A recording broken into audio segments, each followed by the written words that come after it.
In this video I'm going to talk about drop sets and how you can easily do them at home.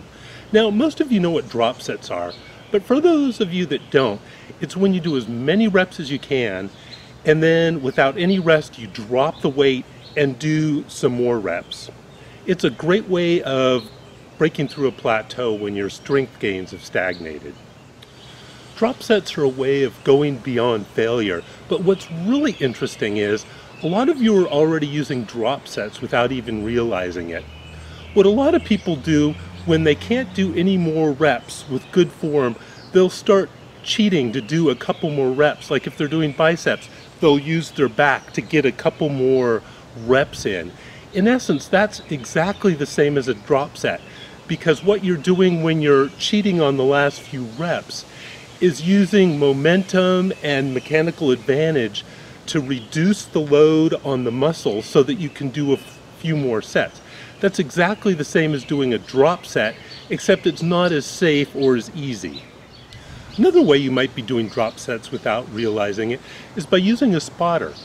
When you have a spotter and they help you do the last 2, 3, 4 reps, what they're really doing is lowering the weight for you so you can do more reps. That's exactly the same as a drop set, except the person is lifting up on the bar instead of you lowering the weight of the bar. Now to the muscle being worked out, all three of these techniques are exactly the same. The muscle can't tell them apart. The difference is that you don't need a spotter and you can use a slow and controlled motion when you do drop sets. So that's the method I prefer. Now, how much do you drop the weight?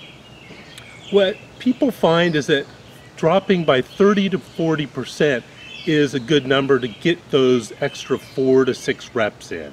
You'll have to try it yourself and see what amount of drop works for you. Now let me give you some tips for doing drop sets at home.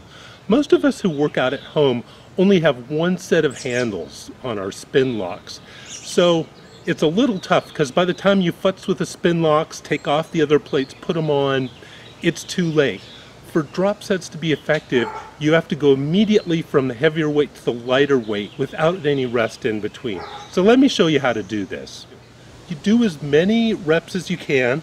So we're going to do this to failure. And then when you can't, okay, I'm going to pretend I'm struggling here. Okay, I can't do any more. So I drop one, grab it with both hands, and then continue. Now, this is not optimal because I'm dropping the weight by 50%. Remember I said most people only drop by 30 or 40%. But you can't beat the convenience and speed of doing this way. Now let me show you what you do if you're using a barbell. Here's what you do. You put the weight on and secure the spin locks with your drop weight. So this is the lighter weight. And then you take the extra 20 or 30% and put it on the bar without a spin lock, like that. And then you do as many as you can. And then when you can't do any more, I can't do any more, you slide the weights off, and no muss, you're going again without any rest. That's how you do the drop sets with a barbell.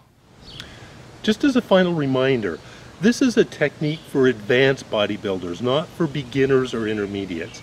If you use drop sets too early in your career, you're likely to pull a muscle or get another injury. It's also very easy to overuse drop sets because it's a brutal technique. What I'd recommend is doing it 1 week a month at most, especially to start out with. Later on, if you want to try doing it every other week, you could do that. But remember, it's to break through a plateau. If you use it every time, your body will get used to it. Alles klar? Auf Wiedersehen.